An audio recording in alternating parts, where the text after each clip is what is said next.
I'm Audrey Crawford, 32 years old.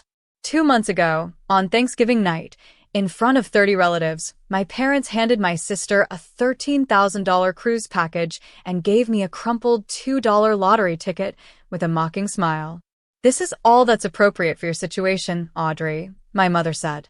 Her voice carried across the dining room loud enough for everyone to hear. They laughed, all of them. They didn't know that little ticket would change everything. $100 million changes everything, but not in the way you might think. Before I tell you this story, if you find it compelling, please take a moment to like and subscribe, but only if you genuinely want to come along for this ride. And let me know where you're watching from, what time it is there. I always love knowing where my new friends are tuning in from around the world. Now let me take you back 2 months ago to Thanksgiving night. The night everything began to crumble.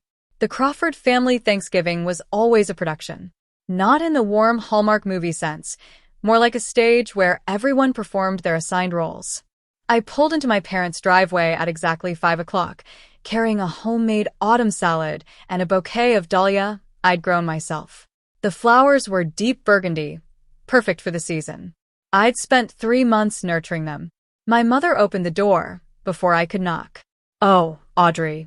Her eyes flicked to the bouquet, then away. "Still playing with plants, I see." Behind her, I heard squealing. Vivian had arrived. Mom rushed past me, arms outstretched. "There's my girl." "Oh, that dress is stunning. Is it new?" I stood in the doorway, holding my flowers, watching my mother embrace my sister like she hadn't seen her in years. It had been 2 weeks. Inside, the house buzzed with relatives, aunts, uncles, cousins I barely recognized. Dad sat in his leather recliner, deep in conversation with Marcus, my brother-in-law. He didn't get up when I entered. Just a nod, barely a glance. "Audrey, good. You're here," Dad said, not looking away from Marcus. "We need help setting the table." Of course, I was here to work. The living room formed a semicircle around Marcus as he described his latest real estate consulting deal. Everyone leaned in, captivated. I knew better. Marcus was slippery. But I had no proof, just instinct. Aunt Marlene caught my eye across the room. She gave me a small, sad smile. Later, as I arranged napkins alone in the dining room, my mother introduced me to a distant cousin. "This is Audrey, my younger daughter. She does gardening. I think something with plants. Landscape architecture." "Mom." "I design green spaces for corporate buildings." She waved her hand. "Same thing, dear." I kept folding napkins. Some battles aren't worth fighting. "Not yet." I was refilling the water pitcher when I heard them. The kitchen door was slightly ajar and voices drifted through. "Mom, Dad, Vivian." They were speaking in that hushed conspiratorial tone families use when they think no one's listening. "The cruise leaves December 15th. Mom was saying 2 weeks in the Caribbean. The whole family. You, Marcus, the kids, your father and me, even Grandma Grace if she's feeling well enough." My hand froze on the pitcher handle. "What about Audrey?" Vivian asked, not concerned. "Just acknowledging my existence." Silence. Then Dad cleared his throat. "She's busy with work. Besides, a trip like this is expensive. We don't want to burden her." They hadn't asked if I was busy. They hadn't asked if I could afford it. They'd simply decided I wasn't worth including. I pushed the door open. "I'm not invited." 3 faces turned. Mom's smile tightened. Dad suddenly became very interested in his coffee cup. "Sweetheart," Mom started. "This trip is to celebrate Marcus's promotion. It's really more of a family thing." I finished. "It's not about you, Audrey," Vivian said, her voice honeyed. "We just didn't think you'd be interested. You're always so independent." Independent? The word they used when they meant outsider. I was about to respond when I noticed movement behind me. Grandma Grace stood in the hallway, her frail hand gripping her walker. Her eyes met mine, sharp, knowing, filled with something I couldn't quite read. She reached out and squeezed my hand, said nothing. But in that silence, I felt seen. "Audrey, help your grandmother sit down," Mom instructed, already staring Grandma away. She shouldn't be standing so long. Before she disappeared around the corner, Grandma Grace looked back at me. Her lips moved silently. "Call Thomas Smith this week." I didn't understand, but I would. Soon I would understand everything. The dining room fell silent when Dad stood up, tapping his wine glass with a fork. Before we eat, I want to take a moment to thank everyone for being here. He smiled, the practiced smile of a man who'd spent his life selling used cars. Family is everything. 30 people nodded in agreement. I counted 30 witnesses to what came next. This year, Patricia and I wanted to do something special for our daughters. He gestured grandly toward Vivian. Vivian, sweetheart, come here. Vivian glided forward, all grace and designer heels. Mom handed her a thick envelope, beaming. For you and Marcus and the kids. A 14-day Caribbean cruise, first class. The room erupted. Applause. Gasps of delight. Vivian burst into tears. The pretty kind. The kind that photograph well. Oh my God. Thank you. She threw her arms around both parents. This is too much. $13,000. I'd seen the itinerary on Mom's computer last month. I wasn't supposed to, but I had. Then Mom turned to me. The applause faded. The room grew quiet. Audrey, honey, come here. I walked forward on wooden legs. She pressed a thin envelope into my hands. Inside was a single slip of paper. A lottery ticket. Mega Millions. $2. This is what suits your situation, dear. Mom's smile didn't reach her eyes. Who knows? Maybe luck will find you. Someone snickered. Then someone else. Marcus leaned back in his chair, smirking. Luck's a long shot when you don't have brains to back it up. Laughter rippled through the room. Vivian covered her mouth, giggling. Oh, that's so cute, Mom. Maybe she'll win $5. I stared at the ticket in my hand. My face burned, but somewhere deeper, something shifted, cracked, broke free. I smiled. Thank you, Mom. I'm sure this will be exactly what I deserve. No one noticed the edge of my voice, but I did. The laughter was still echoing when a voice cut through. Gerald, Patricia, this is not right. Everyone turned. Grandma Grace stood at the edge of the room, her small frame trembling with the effort of standing without her walker. Her voice was thin, but it carried. You cannot treat Audrey this way. Not in front of everyone. Not ever. The silence that followed was different from before. Heavier, uncomfortable. No one had expected the family matriarch to speak. Dad's jaw tightened. Mother, please. I am not finished. But Mom was already moving, her heels clicking against the hardwood. She wrapped an arm around Grandma Grace with practiced efficiency. You're tired, Mom. Let me take you to lie down. Patricia, I'm not. The doctor said you need rest. Come on. I watched helpless as my mother guided my grandmother toward the guest room. Grandma Grace looked back at me over her shoulder. Our eyes met. She nodded once deliberately. Then her gaze shifted just slightly toward her old leather handbag, sitting on the armchair by the window. The one she always carried. The one no one was ever allowed to touch. The door closed behind them. The room exhaled. Conversations resumed. The moment passed like it had never happened. But I saw Aunt Marlene watching me from across the room. Her face was pale. She looked like she wanted to say something, then thought better of it. I excused myself to the bathroom, locked the door, stared at my reflection. The lottery ticket was still crumpled in my fist. $2. That's what they thought I was worth. But Grandma had said something. Thomas Smith, the lawyer. Why would my grandmother, who had no lawsuits, no legal troubles, want me to call a lawyer? I didn't know yet. But something told me I was about to find out. It was nearly midnight when I started cleaning up alone as usual. Most guests had left. Vivian and Marcus had retreated to the living room to plan their cruise wardrobe. My parents were seeing off the last relatives. I was gathering dishes from Dad's study when I saw them. Papers scattered across his desk like he'd left in a hurry, bills with red overdue stamps, a letter from a collection agency, and beneath it all, a document that made my blood run cold, a loan agreement signed by my father, co-signed by Marcus Pierce, $180,000. The interest rate was predatory, the kind you only see from people who operate in shadows. My hands were shaking as I flipped to the next page. It was worse. Collateral documents for Grandma Grace's house. The house where she'd lived for 50 years. The house where my mother grew up. The house that was supposed to be Grandma's until she passed. There was her signature. Shaky, uneven, dated from 6 months ago.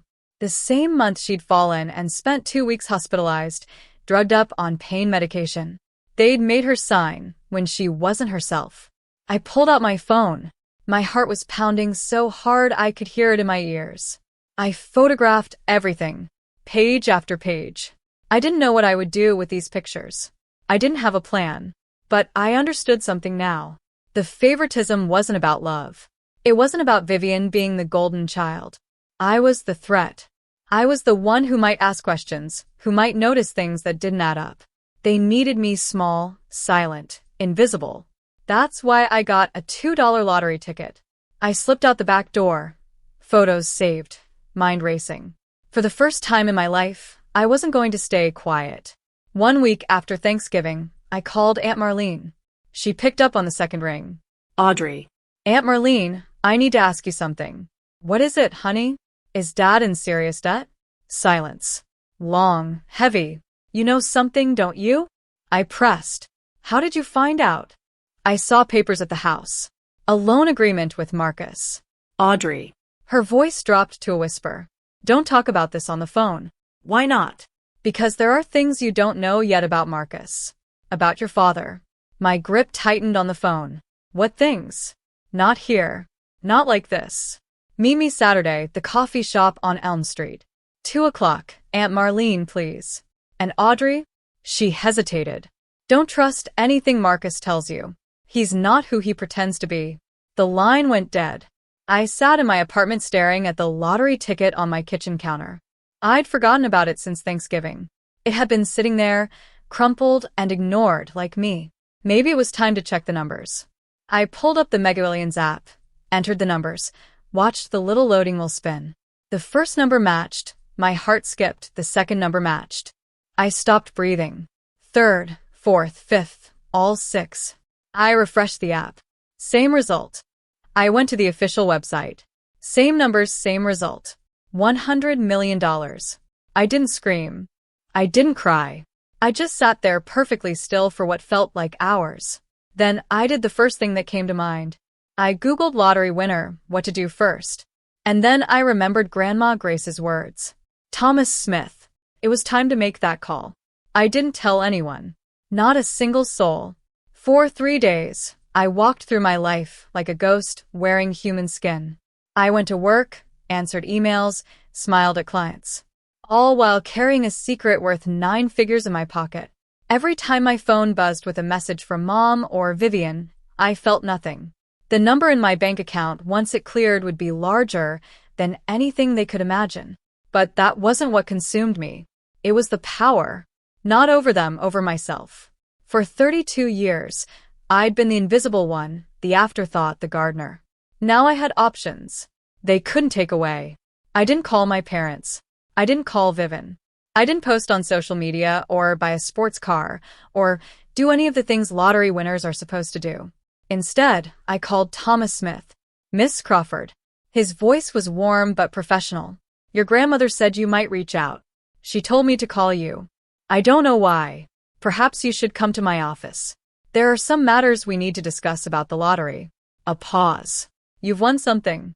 $100 million. Another pause. Longer this time. Then we definitely need to talk. But Miss Crawford, the matters your grandmother wanted me to discuss with you existed before any lottery. They're about her estate and her house. My stomach dropped. What about her house? It's better if I show you in person. Can you come tomorrow? Yes. And Miss Crawford, don't mention this call to anyone in your family. Not yet. I hung up, stared at my reflection in the dark phone screen. The lottery ticket had given me money, but Thomas Smith was about to give me something far more valuable. The truth. Thomas Smith's office smelled like old books and expensive leather. He was older than I'd expected, early 60s, with silver hair and kind eyes behind wire-rimmed glasses. The kind of lawyer who still believed in doing things right. Please sit. He gestured to a chair across from his mahogany desk. I sat. What did my grandmother want you to tell me? He slid a folder across the desk. 10 years ago, Your grandmother established a trust fund in your name. A trust fund. $500,000. The room tilted. What? I never knew she wanted it that way. She was afraid. Afraid of what? Thomas's expression softened. Afraid your mother would find a way to take it from you. I opened the folder with trembling hands. Legal documents, bank statements, all of it real. There's more, he said gently. The house. Your grandmother's house. I saw the papers. My father cashed it in. He nodded. The deed was signed 6 months ago, the day after your grandmother was hospitalized. She was on heavy pain medication, barely coherent. I felt sick. That's fraud. Potentially. The signature is shaky.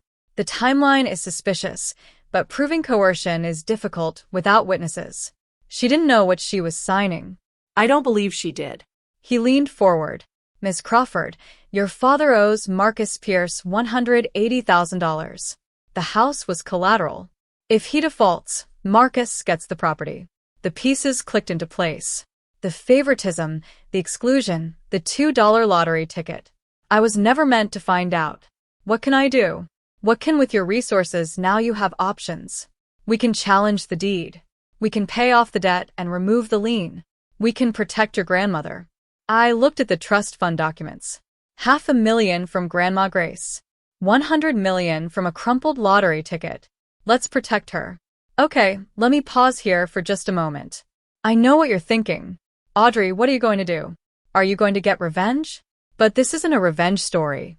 This is a story about truth. If you want to find out what happens next, let me know in the comments. Have you ever been treated unfairly by your own family? Hit that like button if you're on my side. Now, let me tell you what Aunt Marlene revealed. The coffee shop was nearly empty when Aunt Marlene arrived. She looked different than at Thanksgiving, older somehow, tired.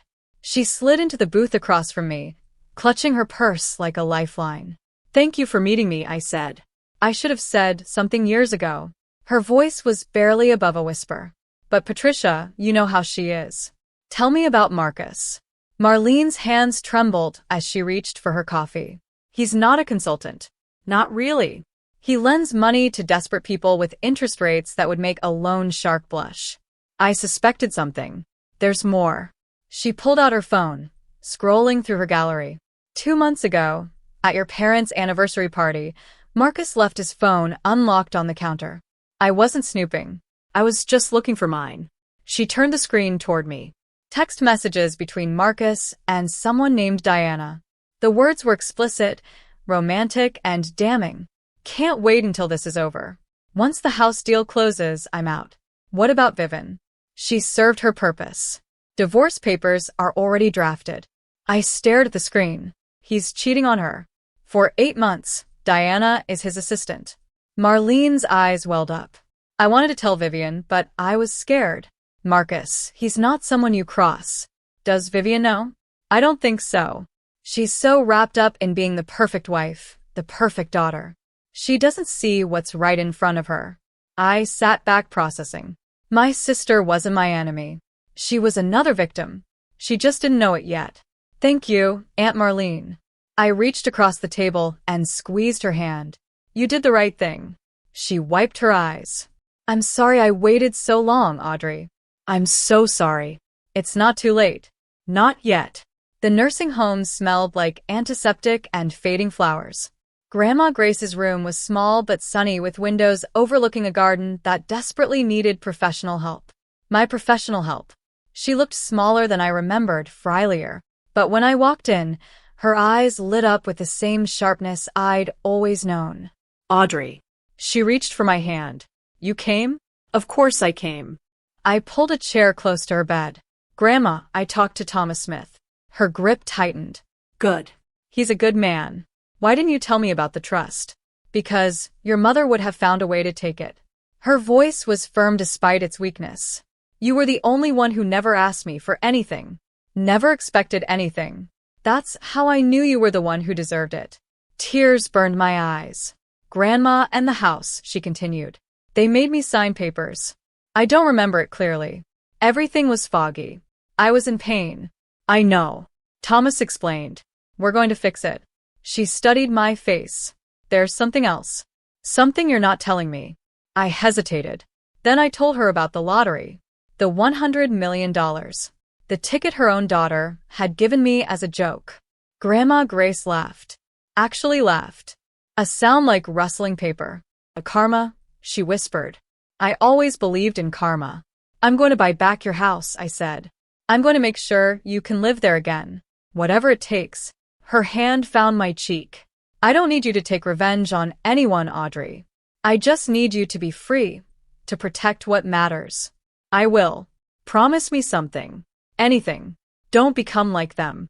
Don't let the money change who you are. I kissed her forehead. I promise. Some promises are easy to make. This one I intended to keep. 2 weeks after Thanksgiving, the Crawford family gathered again, this time for a bomb voyage dinner before the big cruise. I was invited, not as a guest, as help. Audrey, can you arrange the centerpieces? You're good with plants. Audrey, the caterer needs direction. Handle that? Audrey, make sure Grandma Grace's nurse nose will be gone for 2 weeks. I did it all with a smile. Played my part. The quiet, beautiful daughter they expected. No one knew about the lawyers working overtime on my behalf. No one knew about the LLC I'd formed to claim my winnings anonymously. No one knew that in 3 weeks I'd be worth more than everyone in this room combined. The dinner was a parade of self-congratulation. Marcus held court, describing the cruise activities. Snorkeling in Barbados, fine dining at the captain's table, spa treatments for Vivian. Too bad you couldn't join us, Audrey, Vivian said, not sounding sorry at all. But someone needs to water Mom's orchids. I don't mind. I smiled. I hope you all have an amazing time. Dad clapped Marcus on the shoulder. This guy, best thing that ever happened to this family. Marcus caught my eye. His smile didn't reach his pupils. Cold, calculating like he was assessing a business asset. Hey, Audrey. He leaned closer, voice dripping condescension. Buy any more lottery tickets? Maybe you'll win $5 next time. The table laughed. I let them. You never know, I said pleasantly. Luck has a way of surprising people. Mom raised her glass.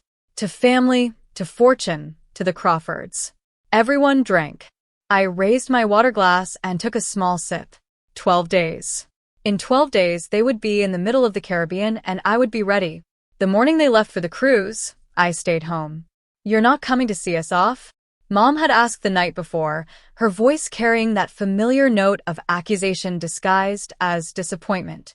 I have a client meeting, big project, she'd sniffed. Always work with you. Always work. As if I had any other choice, as if they'd ever offered me anything else. I spent departure day in Thomas's office, finalizing the paperwork for my LLC. The money would clear within the week after taxes, roughly $62 million. More than enough for what I had planned. I was reviewing documents when my phone buzzed. Vivian. Audrey, something's wrong with Dad's credit card. It got declined at the port. Can you transfer $500? I'll pay you back. I stared at the message. The irony was almost too perfect. The first time in my entire life that Vivian had asked me for money. I knew why the card was declined. The debt was catching up. Marcus wasn't covering it like he'd promised. The house of cards was starting to wobble. I typed back. I don't have $500 to spare right now. Ask Marcus. He's the financial consultant. 3 disappeared, appeared again. Never mind. We figured it out. I didn't ask how. I didn't care. What mattered was that they were on that ship now. All of them. Mom, Dad, Vivian, Marcus, trapped in the middle of the ocean for the next 2 weeks. I turned back to Thomas. How soon can we file the challenge on the house deed? Monday. Once you're ready to make your move. I looked out his window at the city below. Somewhere out there, a cruise ship was sailing toward the Caribbean, and I was preparing my own kind of voyage. Day 3 of the cruise. I posted a single Instagram story, just me standing in front of Grandma Grace's house. The house that was supposedly no longer hers. The caption was simple. Home renovation project starting soon. I knew Dad would see it. He checked social media obsessively. It was his only way of knowing what his daughters were really up to. The same day, the local news ran a story. Mega Millions jackpot claimed. Winner remains anonymous. The ticket had been purchased at a convenience store 3 miles from the Crawford family home. I didn't plant that detail. The universe just has a sense of humor sometimes. Aunt Marlene, bless her heart, mentioned it in the family group chat. Did anyone hear about the lottery winner? Someone from our area won $100 million. They bought the ticket at that little Quick Mart on Henderson Avenue. The one where Mom had bought my $2 ticket. The chat exploded. Cousins speculating. Uncle Barry making jokes about retirement. Then a private message from Mom. Audrey, that lottery ticket I gave you for Thanksgiving. You still have it, right? I waited an hour before responding. Let her sweat. Yes, Mom. I still have it. Why? Just curious. No reason. That emoji. She never used emojis unless she was nervous. An hour later, my phone started buzzing. One call, then another, then another. Mom, Dad, Vivian, Marcus. I let them all go to voicemail. By evening, I had 43 missed calls. By midnight, 79. The messages ranged from casual, "Hey sweetie, just checking in," to frantic, "Audrey, please call us back. This is urgent." I turned my phone face down on the nightstand.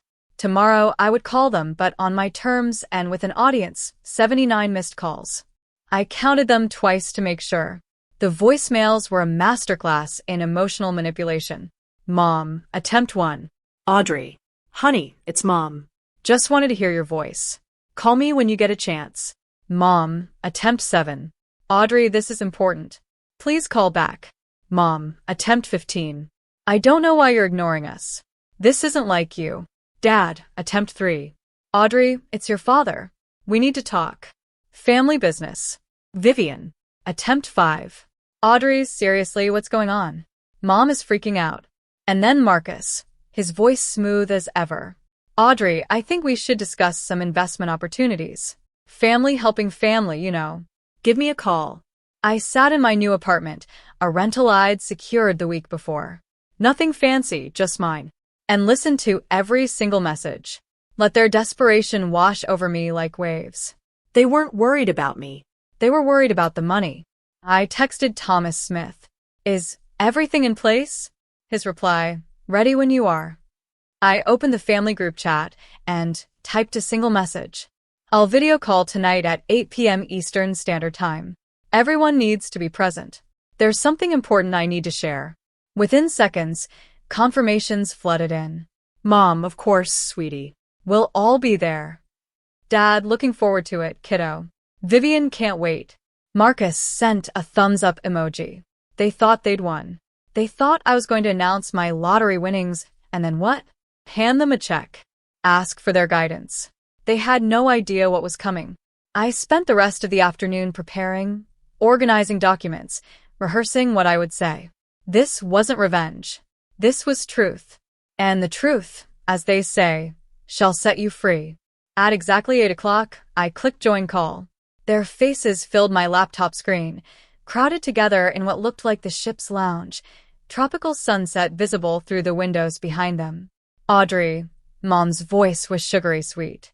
There's our girl. We miss you so much, honey. We really wish you were here with us, Dad added. The sincerity was almost convincing. Vivian waved from behind them. Hi sis, you look good. Have you been doing something different with your hair? They'd never once commented on my hair. Marcus sat slightly apart, arms crossed, watching me with that calculating gaze. Audrey, good to see you. Thank you all for making time, I said calmly. I know you're busy enjoying your vacation. Family comes first, Mom declared. Always. Interesting choice of words. So, Dad leaned forward.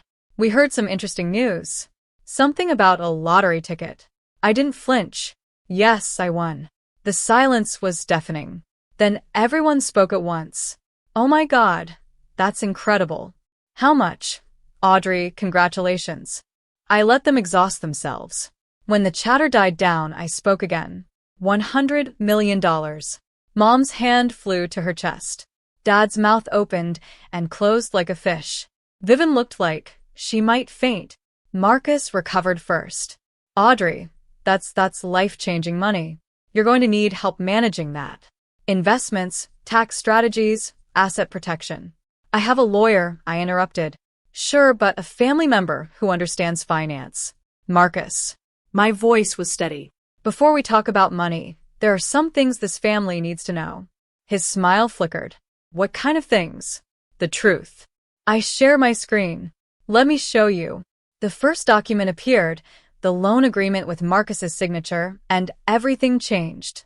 This, I said, is a loan agreement between my father and Marcus.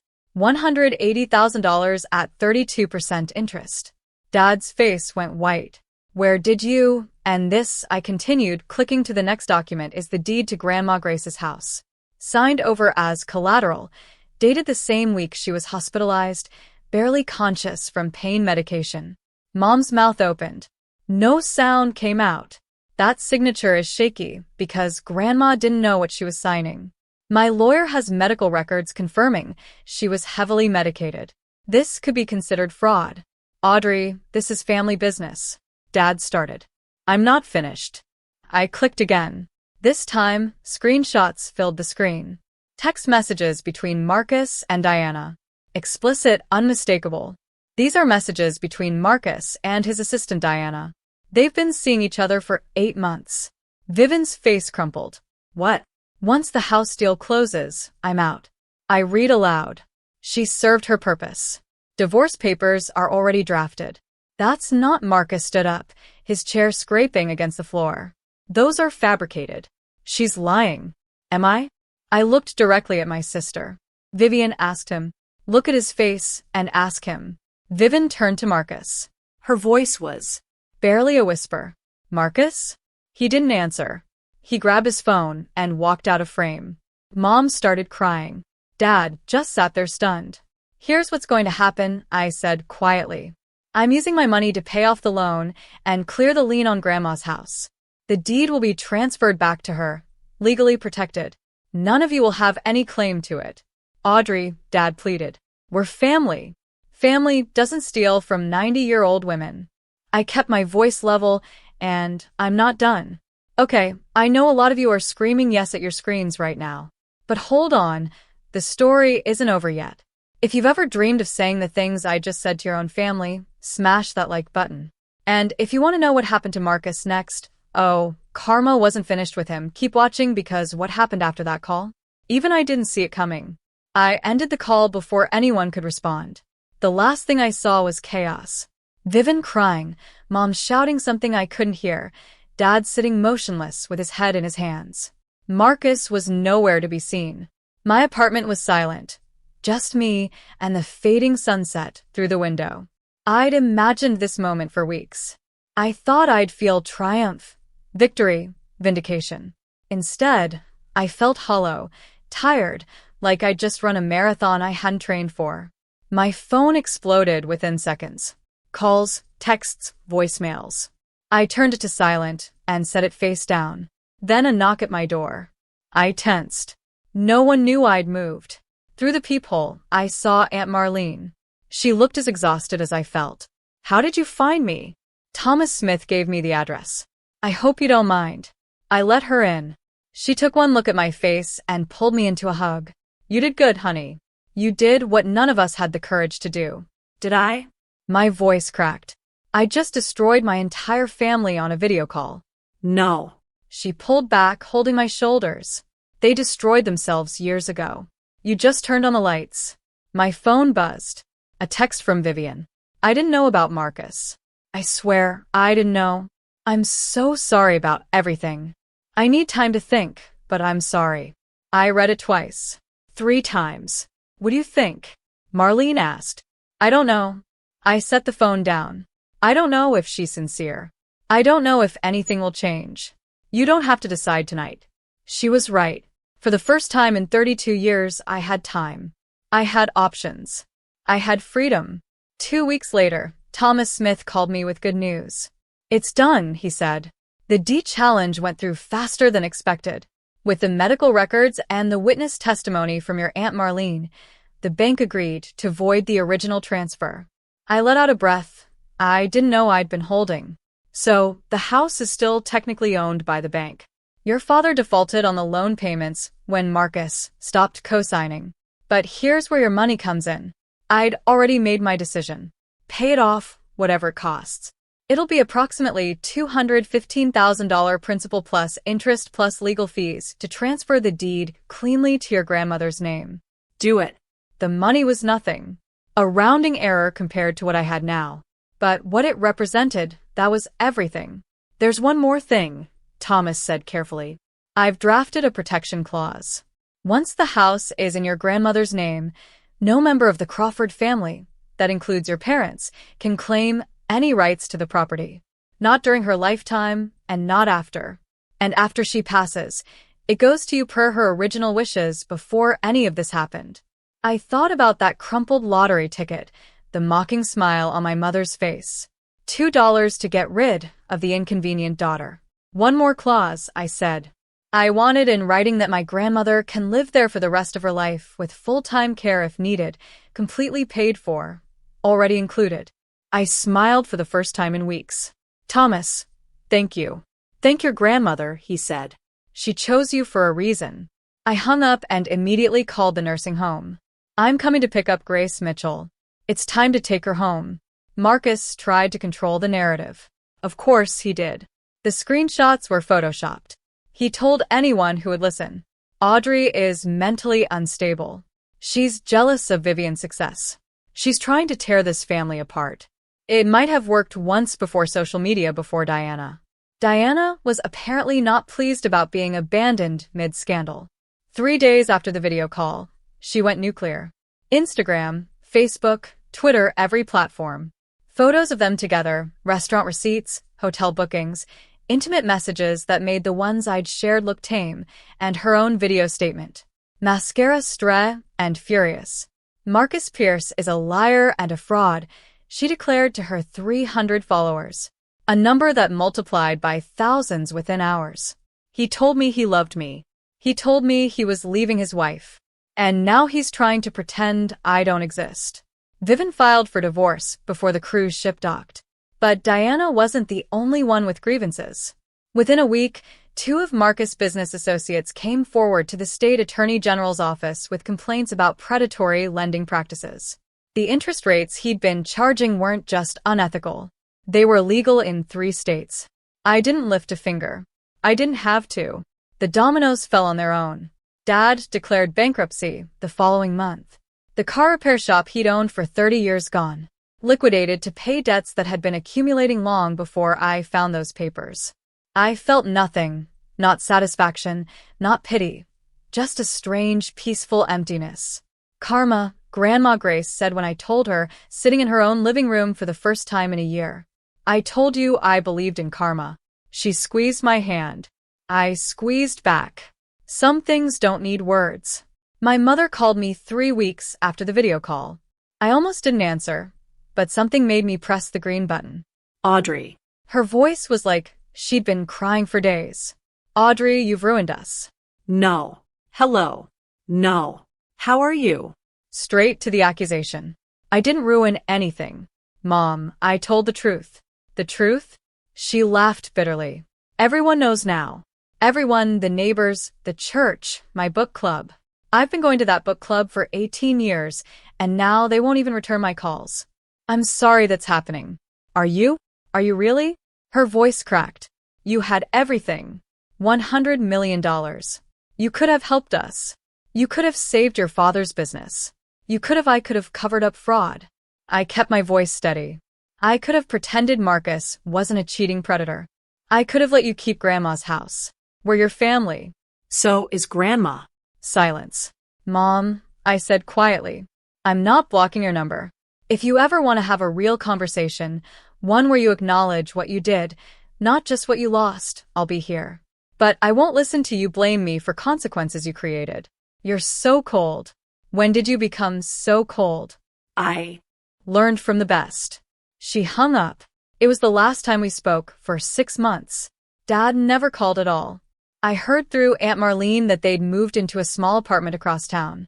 He was working as a mechanic for someone else's shop now. Mom had taken a job at a grocery store. I didn't gloat. I didn't feel vindicated. I just kept living my life because that was always the point, not to punish them, but to finally live free. The letter arrived 3 months after the cruise. Not an email, Not a text, a handwritten letter, 2 pages long on pale blue stationery. My sister's looping cursive, which I hadn't seen since she wrote me notes in middle school. Dear Audrey, I don't know how to start this, so I'll just start. I'm sorry. Not because I want money from you. Not because I'm trying to get back on your good side. I'm sorry because I should have said it years ago, and I didn't. I knew Marcus had problems. I didn't know about Diana, but I knew something was wrong. I ignored it because admitting it meant admitting my whole life was a lie. I knew Mom and Dad treated you unfairly. I told myself it wasn't my business. I told myself you were fine. You were always so independent, so capable. You didn't need me to defend you. That was a coward's excuse. You were my little sister. I should have defended you anyway. The divorce is finalized. I'm starting over. I don't know what that looks like yet, but I know it has to be different. You don't have to forgive me. You don't owe me anything. I just wanted you to know. I see you now. I see what I missed for 30 years. I'm so sorry. Love, Vivian. I read the letter 3 times. Then I folded it carefully and put it in my desk drawer. I didn't write back. Not yet. But for the first time, I felt something shift. A door that had been locked for years creaking open just slightly. We met for coffee the following month. It was awkward, stilted. Neither of us knew how to be sisters anymore, but we were trying. And that was a start. Grandma Grace came home in April. I was there when the nursing home transport van pulled into her driveway. The same driveway where I'd skinned my knee learning to ride a bike. The same driveway where she'd stood, waving goodbye after every visit, shrinking in the rear-view mirror until she disappeared. She was smaller now, frielier. But when the attendant wheeled her up the ramp I'd installed, her eyes found the garden overgrown, neglected, but still there, and she smiled. It needs work, she said. I'm going to fix it, I promised. That's my specialty, remember? I'd spent the previous month preparing the house, new accessibility features, a hospital bed in the master bedroom, round-clock nursing care on standby, the best of everything money could buy, because for once I had money to spare. We sat in the sunroom that afternoon, watching goldfinches at the feeder I'd installed. You did all this? She asked, gesturing at the renovations. It's your house. It should be comfortable. She was quiet for a long moment. Then your mother called me last week. I tensed. What did she say? She wanted me to talk to you to convince you to come back to the family. What did you tell her? Grandma Grace turned to look at me directly. Her eyes, despite her age, were sharp as ever. I told her that you never left. That family isn't about showing up for Sunday dinners. It's about showing up when it matters. She reached for my hand. You showed up, Audrey. When everyone else saw what they could take from me, you saw what you could give. I blinked back tears. I just did what was right. That's the hardest thing to do. And you did it anyway. We sat together until the sun went down. No more words needed. 1 year later, I barely recognized my own life. I still worked, not because I needed the money, but because I loved what I did. My landscape architecture firm had expanded, 2 new employees, an office with actual windows, and a waiting list of clients. I designed 3 public gardens in the past year alone. The lottery money sat mostly untouched in diversified investments. I'd bought a modest house near Grandma Grace. Nothing flashy, just enough space for me and the dog I'd finally adopted. A rescue mutt named Clover who loved to dig in my test gardens. The foundation was my real legacy. The Grace Mitchell Foundation awarded scholarships to young women pursuing careers in the arts, painting, music, design, anything creative. Women from families who didn't understand them. Women who'd been told their dreams weren't practical. Their talents weren't valuable. Their voices didn't matter.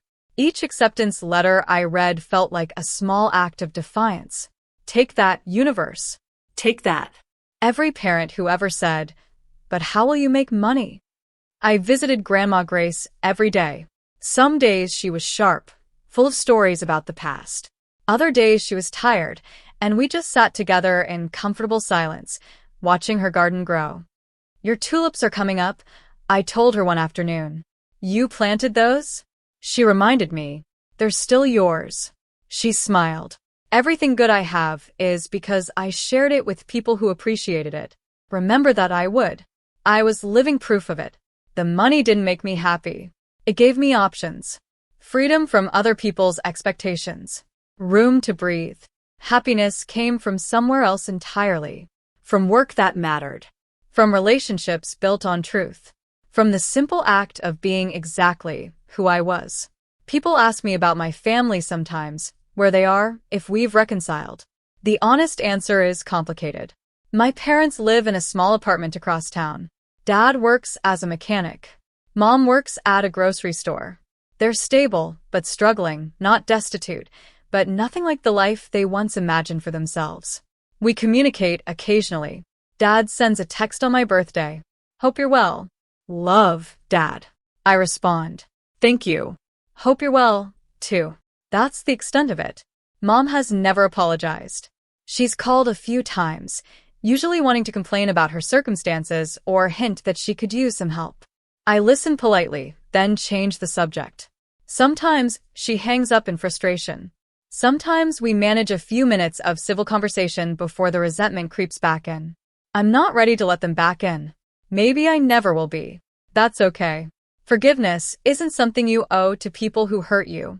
It's something you give yourself when, and if you're ready. Vivian is different. We've had coffee together 6 times now. Lunch twice. We text occasionally, not every day, but enough. She's rebuilding her life.